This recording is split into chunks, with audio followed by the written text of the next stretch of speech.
So I'd like to welcome Maureen Gallagher. Welcome to my show. Thanks, Luis. It's great to be here with you. I can't tell you how exciting it is to have you here because everyone listening, Maureen is my teacher.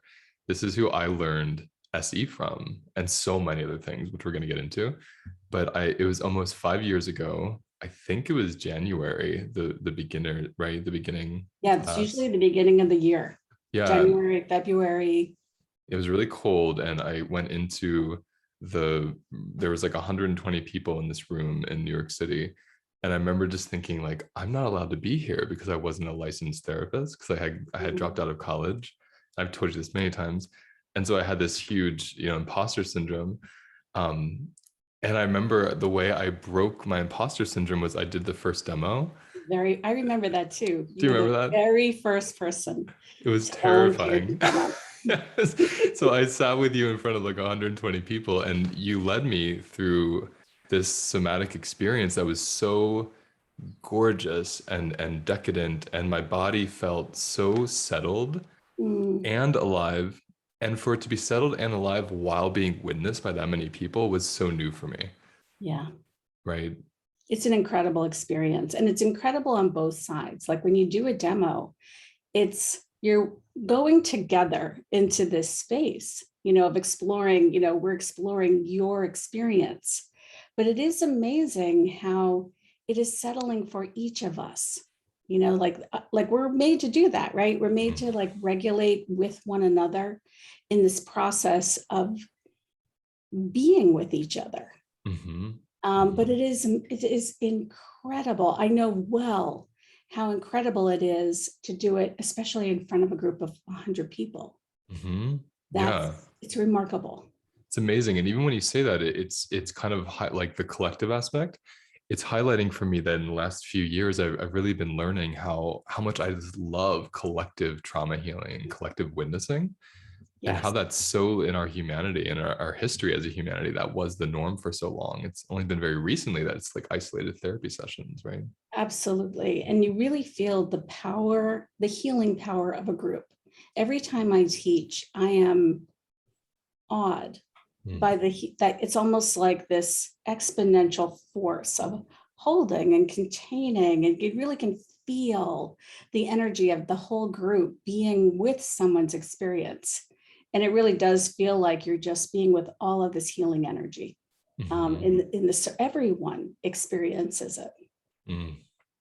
I just love that. And I mean, I feel that virtually. It's amazing. I don't know how it is in your body. Like, what's it like when you're in front of 100 people virtually or 100 people in a room? Like, what I know there's a difference, but what's it like for you?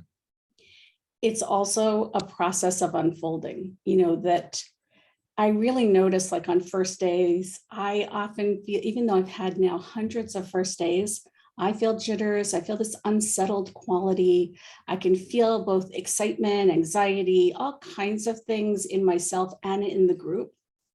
And then you get into the work, and maybe you do a demo or something like that that's so riveting, both for me and for the person I'm working with and for the audience. And things start to shift and people start to deepen into their connection with themselves.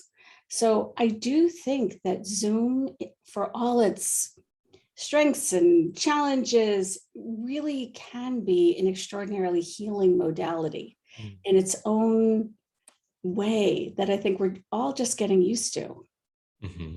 Yeah, I completely agree. I used to be so opposed to technology, right? And then when COVID happened, there was no choice. I've learned like Exactly. what an accessible tool to bring people together. It's so incredible. I'm the same. I really worked very, very little by Zoom. I did have Zoom before the pandemic, but it was for emergencies or for, when someone really couldn't come into the office. I would make strong arguments for coming into the office, and right. And then there was no choice.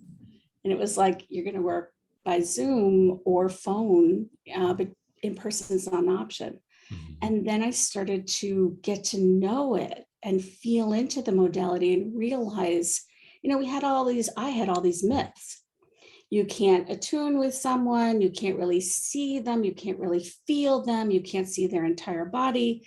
But really, it just started to strengthen what I already knew Mm. is our sensing another person is only partly about our senses of seeing and hearing. There's this other thing that's going on if we're feeling into someone, and we can do that even over Zoom.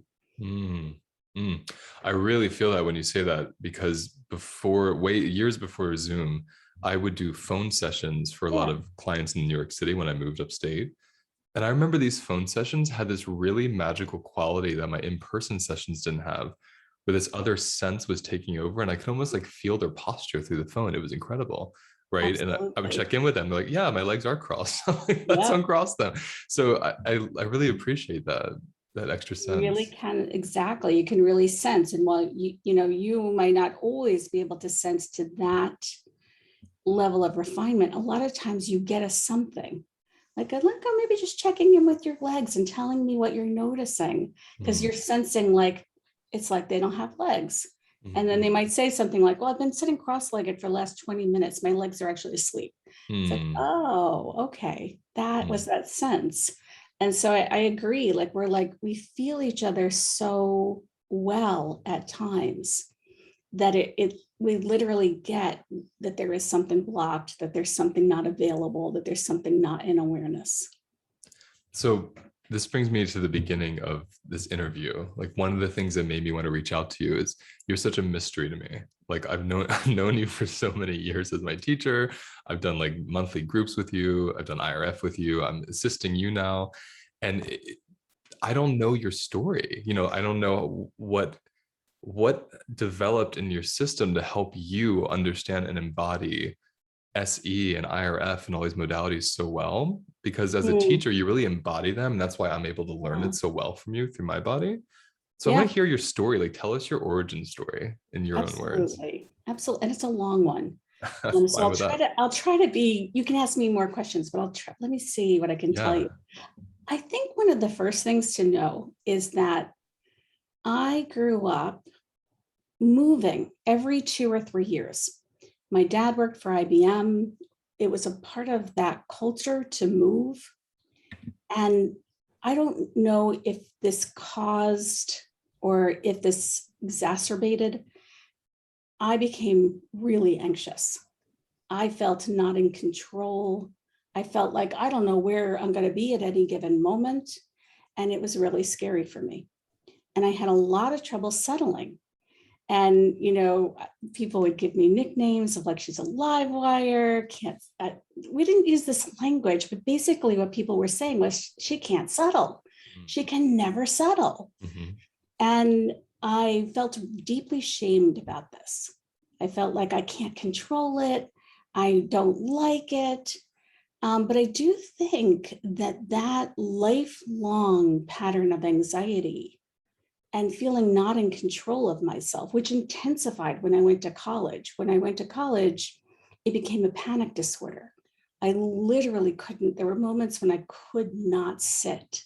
I had to leave the room. I had to get up and go. I just felt like I can't be here. Something that we now would say, or now from my now knowledge, I would say I had a huge flight response. All of this led me to have two things. When I went to college, I first started studying world religions. I was deeply interested in Eastern religions. I thought, and I'd already been doing yoga and things like that for many years in an effort to find some sense of peace and settling. Mm-hmm. And while it was helpful, one of my professors early on, like my first or second semester, gave me a book. And I think it was called A Psychiatrist's Journey to India. Mm-hmm. And he said, this is the book for you. This is what I think your path is. And at the same time, I was in a humanities class where I was reading Jung's autobiography, Memories, Dreams, Reflections. And again, sort of a bringing together of the East and Western kinds of thinking. And I was like, you're right. That is my path. I want to be a psychiatrist. And so that became my next direction, and it felt like something was really supporting me in that direction, because this was very different than my Irish Catholic upbringing, which in my family being drawn to psychiatry, psychology was strictly off limits. Mm. There was two things about it. One, only crazy people become psychiatrists, and I'm actually a psychologist, become psychiatrists or psychologists. And so only crazy people, and girls don't go to grad school. Mm. So I had two really, really powerful things working against this being drawn to. But because I felt so drawn, I kind of really went for it. And ultimately, I realized that the science part of becoming a psychiatrist didn't actually fit me. So I veered in the direction of becoming a psychologist, and that's what I did. So I think that this combination of moving all the time and anxiety, plus this really kind of authoritarian, gender-based cultural and familial background, the Irish Catholic background is Mm-hmm. can be pretty rigid. Mm-hmm. And it was for me, of like, girls don't do this, girls do that. This is the way it is. You know, it's not, it just get used to it kind of thing. But something in me saying, I gotta find the right way for me. Mm. So then I did become a psychologist, and fabulous. But as I was working, and I got a deep relief, you know, I did a Jungian analysis, and that really was quite helpful. But I used to say to my analyst all the time, what about the body? Mm. What about the body? And he was someone who helped me so much. I really don't think I would have finished my degree without working with him. But I felt like I wanted something much more supportive, much more, something that could help me understand myself better. I think, like a lot of people, I felt like at times my body was in control of me, not me in control of my body, and yet receiving all these messages that I was supposed to be in control of my body. And I felt like a terrible failure. Why can't I? Why can't I be in Mm. control of this body? So I tried a bunch of different somatic modalities. I think I first found focusing when I was in grad school, like a lot of people. You know, you read Jen Lynn's book and it's really interesting. But it also was not hugely helpful to me at that time in my life. It was more like, I'm fascinated by this. How come it's not helping me? And then later found Peter Levine's work, and really tried a bunch of somatic modalities, but that's where I landed. I was like, this is really helpful to me. Mm. And so started studying somatic experiencing. Once I became a faculty member for SE, in the teaching, I was like, this is actually really based in Jen Lynn's work. I don't think people realize how much of the technique of a somatic experiencing is focusing. That's been I think it's a little bit lost.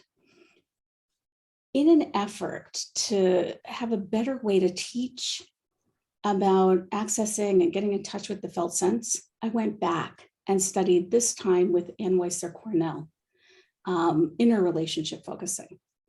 And between these two modalities, the embodiment of the somatic experiencing and the being with of the inner relationship focusing, I felt like for the first time that it wasn't my job to control my body. It was my job to befriend my body. Mm. It was my job to get to know the way it worked, that it had its own way of being, like its own rules, its own intentions. Mm-hmm.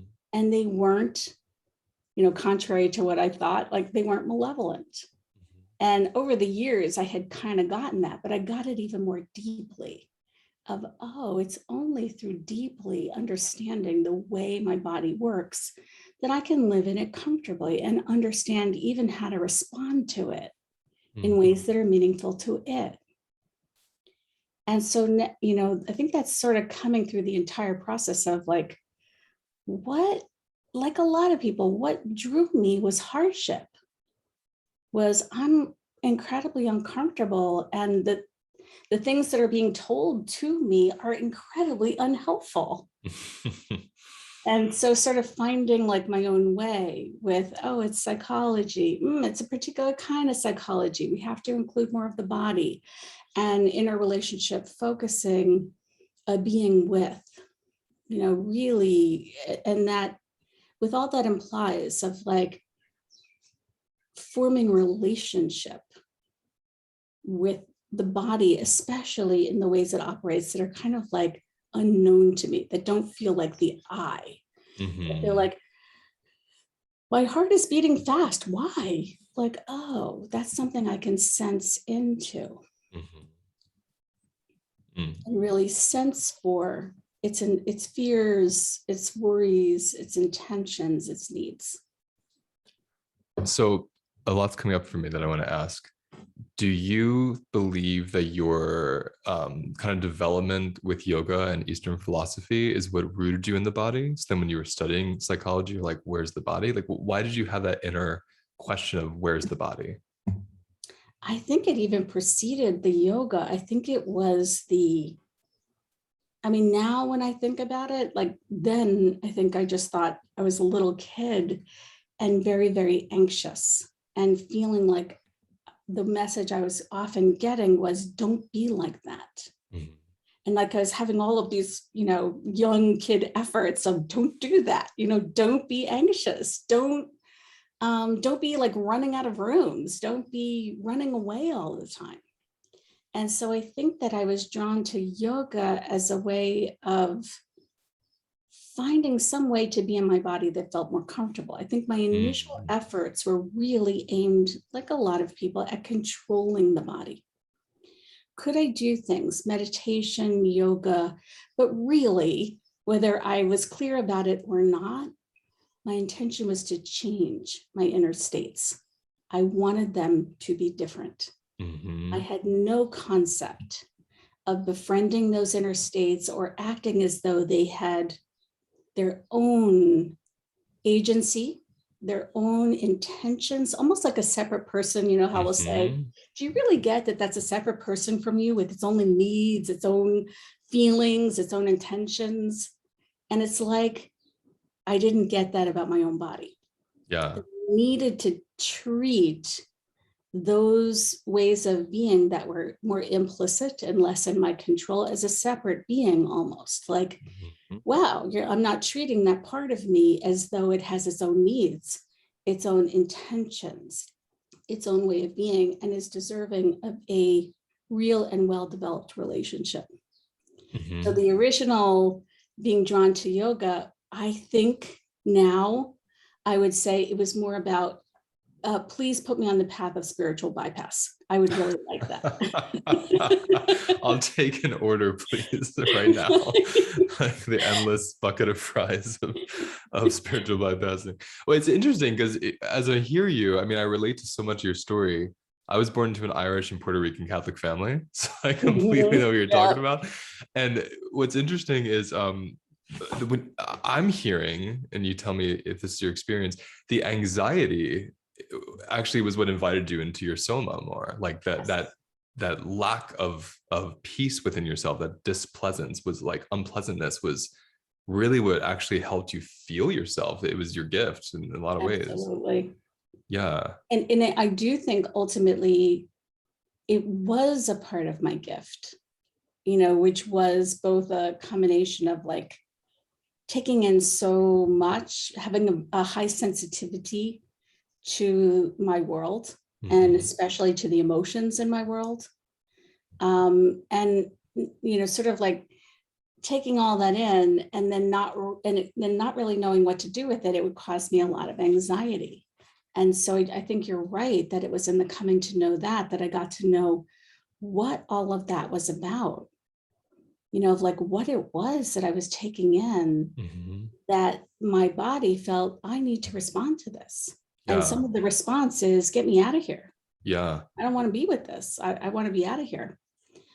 And in the later things of like how can I be in this body in a settled way? Finding some practices that actually, like to this day, really are very helpful. But at the time, my intention and the use of them was really about trying to control things.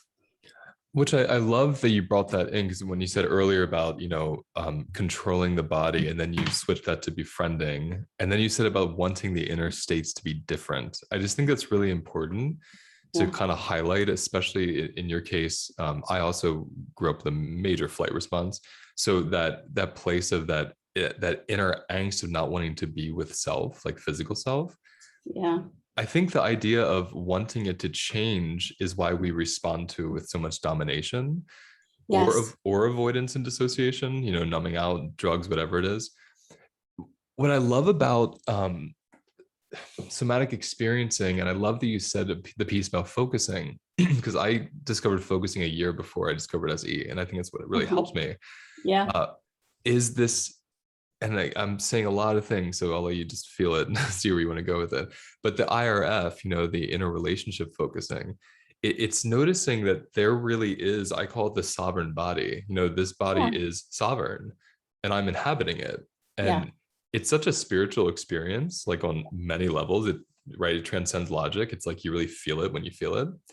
What is it like for you when you think about, instead of wanting the anxiety to be different, instead of controlling the anxiety, what was your process of befriending the anxiety so that it could transform into your gift of teaching and being in the resonance with people? Like, tell us a little bit about that.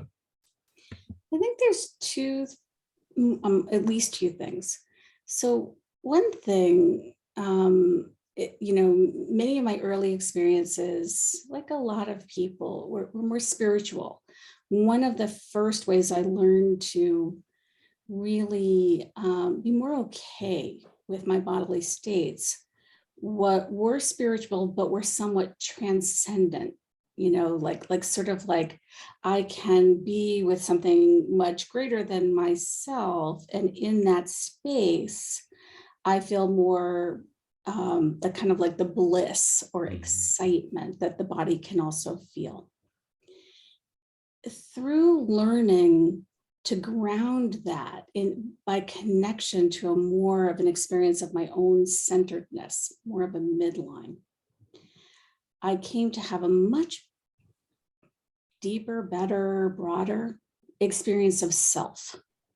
And so there, this experience of there is a self that can be with all of my states.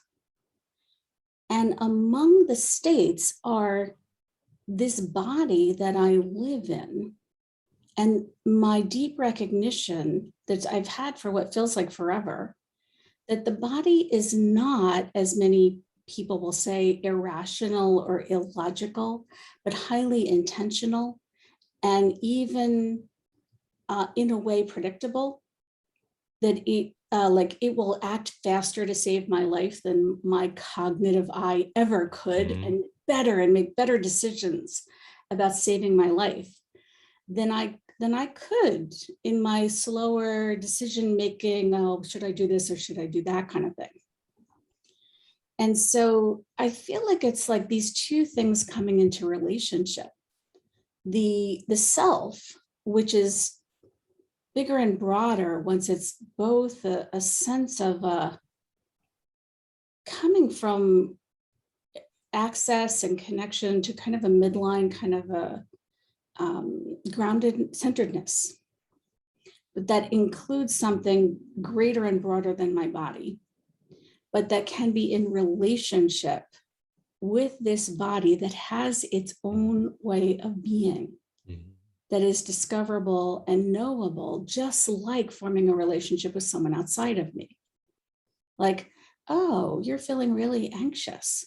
And how that I notice that most in my heart is beating faster than usual. And I'm kind of bracing or tight. Mhm. And there's something in me that really wants to get out of here. And then the first step, just being sort of like, I really feel that, kind of, focusing like, I really feel that, really get that you're anxious. I'm really sensing that this is how it is for you in your body. And then sensing, and it's, just like any other relationship of like, Are you scared about something? Are you worried? Is there something that's going on that maybe I can sense into? Mhm. And really getting that if I can be in more of a self energy, what in polyvagal theory we might call social engagement, can I be in a more curious, interested, compassionate place? Then it's much more likely that I can sense in to what's happening for the body, which is both, smart is not the right word, but it's sort of like it knows exactly how to act in many circumstances. Mhm. And in other circumstances, it's sort of like bringing in, a wild cat into your living room. And it's like, I don't know what to do in this living room. Get me out of here. I think it's so, as you were speaking, I just kept hearing like the mind is what's irrational. I kept thinking about how irrational our thoughts are and Yeah, right. right how many there are and how they're so flexible and Yeah, shifting and they're not really rooted in a sense of now. They're usually rooted in something that's already happened or something we think is yes, going to happen. But the body, when you're in it, it really is in this present now when it's able to attune to yes. now. And when you're talking about this experience of relating to your anxiety instead of controlling or shaming or avoiding it, Yeah. um, and you're talking about this kind of bigger presence of self connected to other things, it's also able to relate to the anxiety in you. Mm-hmm. I experienced the same way, and I've had this interesting just idea that self-regulation is still a sense of co-regulation. Like there is this Yes, self, right? that's Like, true. tell me where Yeah. you go with that because I've been enjoying that idea. I love that. And I really love it because I really do feel that we so often, and this isn't wrong, but we so often go to the outside for regulatory experiences. And part of that is natural and normal and fantastic. But there's also a way in which somehow it's not always held that you're never going to fully settle Mm, um, from an outside influence. If there isn't something that's being taken in, if there isn't some way of relating to this somatic experience, this living in a body and living with a body, then I mm, think that you will always feel in some way alone, in some way as though you're living with a stranger or someone who you feel not in control of in a bad way, mhm, like someone's impacting me, like living with a horrible roommate, who's mhm. constantly making messes or intruding on your experience. And I think if you don't find a way to more fully relate to your own being, like the bodily experience of it, you co-regulation is just never going to be able to do the whole thing. Right.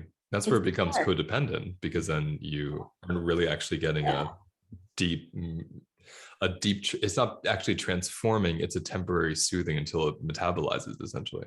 exactly. Exactly. And so many of the forms, I mean, I've done a lot of attachment related therapies. I love them in many ways, but not this one. So many attachment oriented therapies strongly make a case for co-regulation is the healing curative energy that's required Mm, to heal from trauma, to heal from challenging inner states. And I always had this sort of like, well, there's something right about that, but there's something deeply not right about it. mhm, In that relationship that just as you said, we need a secure bond with our own being. mhm, And without that, we can't truly deeply trust ourselves as someone who will be a good, caring being in relationship to us. We are that being that's noticing, oh, you're anxious. mhm. Tell me about that. Can I be there for you? What kind of attention, what kind of company do you need right now?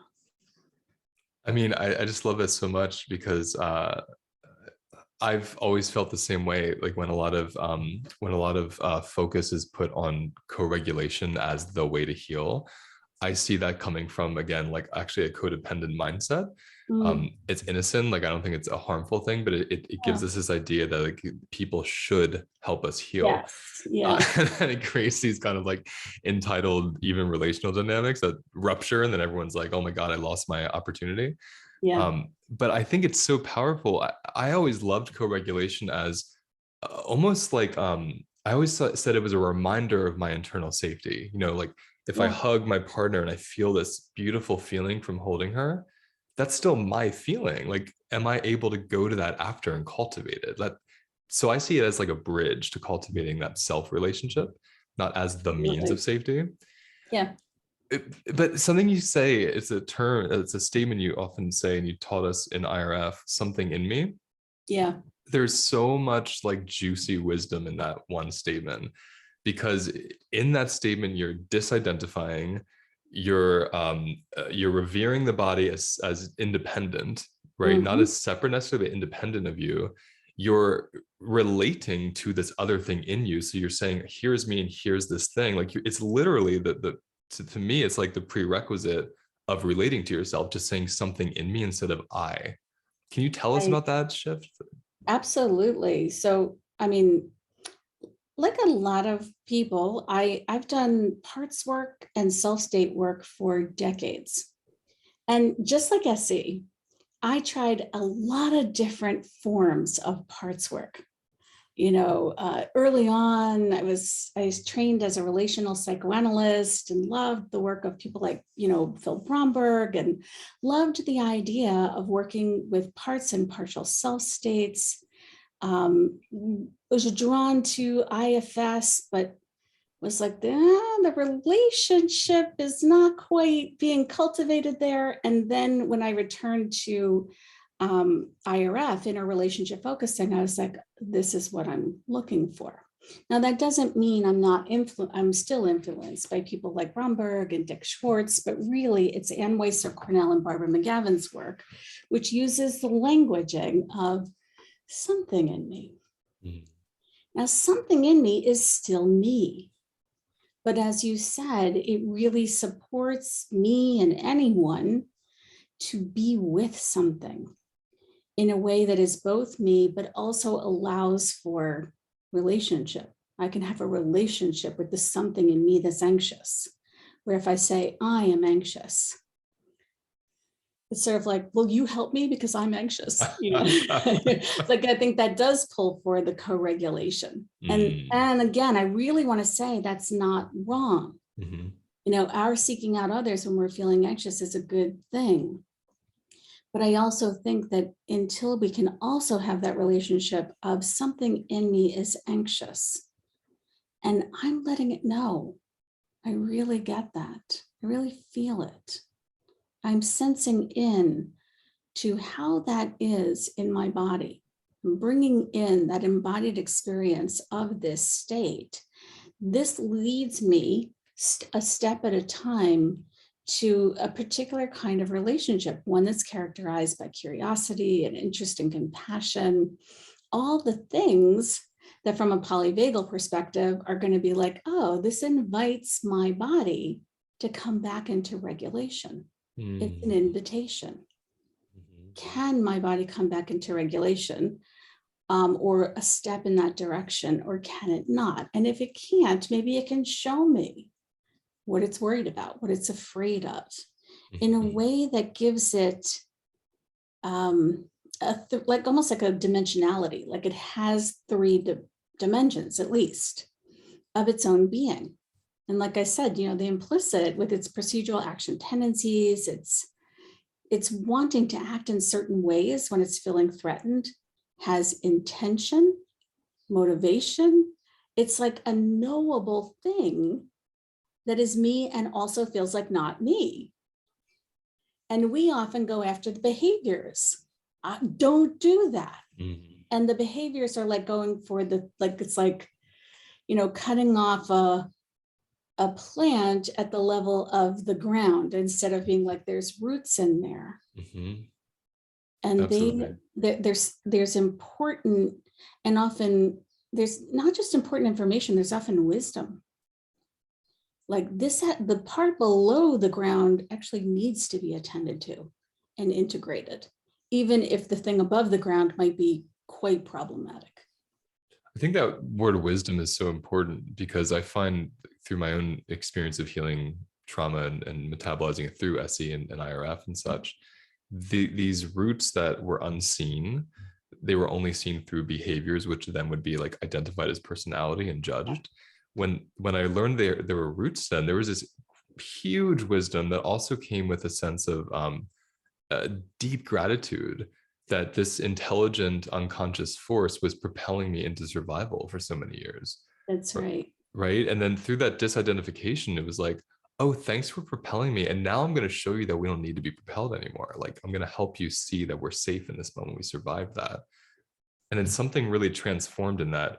Like when we said in the beginning, when you were talking about the collective healing of witnessing, the self witnessing another part of self, it's like there's this amazing metabolism that happens. It's so It's an strange. integration because really, I think, kind of like Peter Levine will say, trauma is normal. It is a normal part of life. We are designed to have ways of dealing with our own overwhelm, and we will be overwhelmed by events in our lives.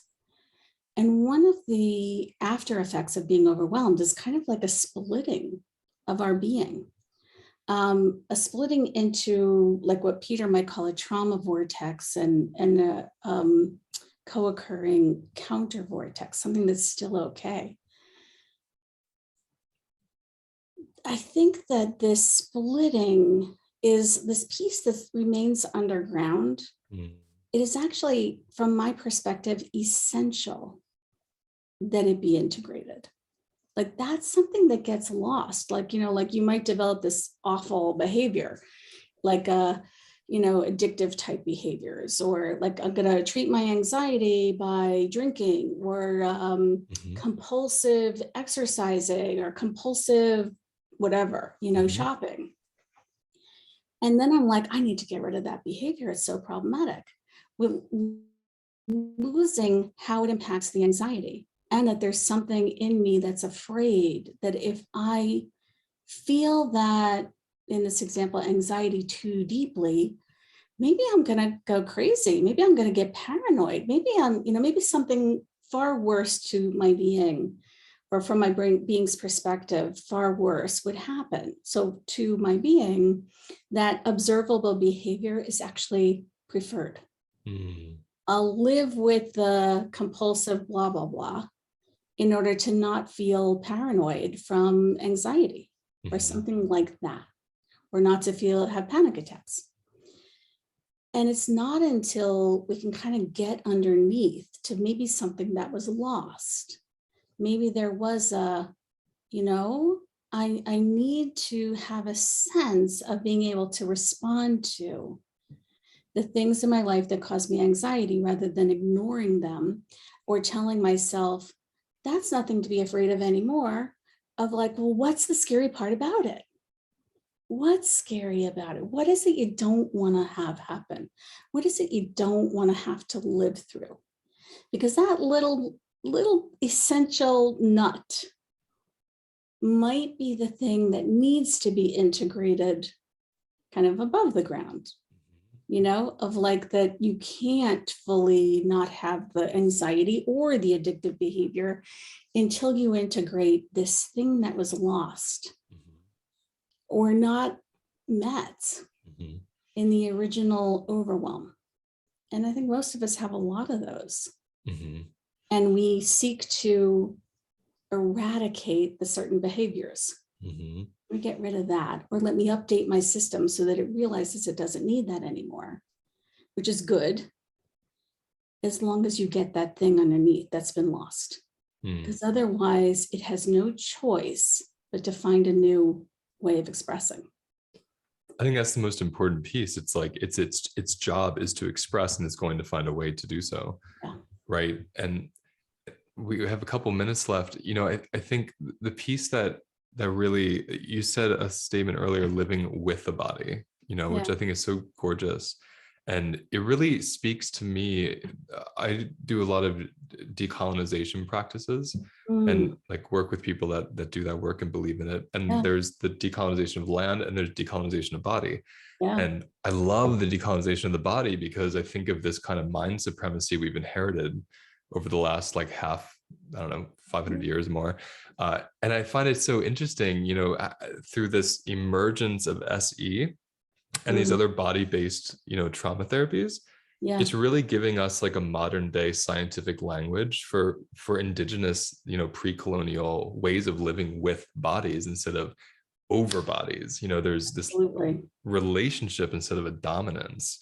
Well, I think they're related, right? That the tendency to try to dominate our bodies, if we take that energy into other relationships, then I want to, in some ways, dominate the people I'm in a relationship with and dominate my Yes. pets and my neighbors. And then I want to dominate whole groups that are other than me. And so I think that energy kind of, I know this is exactly what you're saying, but it's like the energy of dominance becomes the energy of how I live. Exactly. Where if I can develop a relationship with my own body that's not about dominating it or expecting to dominate it or learning how to better dominate it, but rather one of interest in how is it for you and what are your needs, I'm learning something really different about how to be with others. Mm.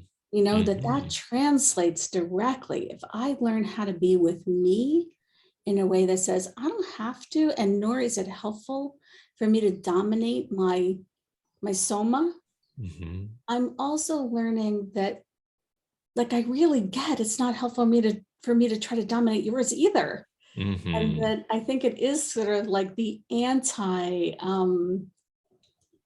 that energy in all the ways that it gets expressed in our world, which I think a lot of us are looking at and trying to come to terms with and have been for many years. And it sort of has, like you said, all these ripple effects Mhm. into culture. It really does, and I think that's what's most profound for me about this individual self-relating practice is how it ripples out, like you just said, to how I relate to others. And then Yeah. it becomes a cultural ripple. It becomes like, oh, instead of dominating that person reflexively, I'm going to be curious about that person Yes. because I'm doing that with myself, right? Yes. I'm going to see them as other than me with their own needs and wants and feelings. And I want to be curious about it. I want to, you know, take them in with my senses and beyond my senses, but also ask and like how we form relationship. Mhm. Absolutely. Yeah. Thank you so much for coming on and just sharing your story and your wisdom and your teachings. I know people are going to just love this one so much. Oh, Um, I just thank don't know if there's you. anything you want to leave us with, anything you're doing, anything you want to let us know, or just goodbye, you Well, tell me. I also want to thank you. I know we've tried for a long time to make this happen, and I'm really glad that we finally have. I definitely want to let people know about my interrelationship focusing classes. You can find information about my classes on my websites, maureen-gallagher-phd.com and embodyingpsychotherapy.com. Always want to encourage people to take somatic experiencing classes. Um, and then one other program I'm involved in, the somatic attachment therapy program. Mm. Yeah, but that So won't be till next year. next, okay, maybe sometime in the future you can come on and we can do just a session, a episode rather, just around IRF, I would because love that. we touched on it, but I just think it's such a brilliant practice Yeah, that allows SE to come to life in a new way. So I I I just I couldn't just love agree it. more. For me, I love interrelationship focusing both as a personal practice, like everyone, whether you're in the healing professions or not, this Mhm. is a beautiful self-care practice. It's my self-care practice. And I also think it's made much more powerful by Peter Levine's somatic experiencing. So it's like interrelationship focusing is like the personal practice. I use it in my work. I love it. It's a deep love relationship. And Mhm. then, SC is sort of like oh yeah, and I understand all this about my nervous system. Yeah, that's Yeah. beautiful. Thank you so much, Maureen. Thanks, Luis.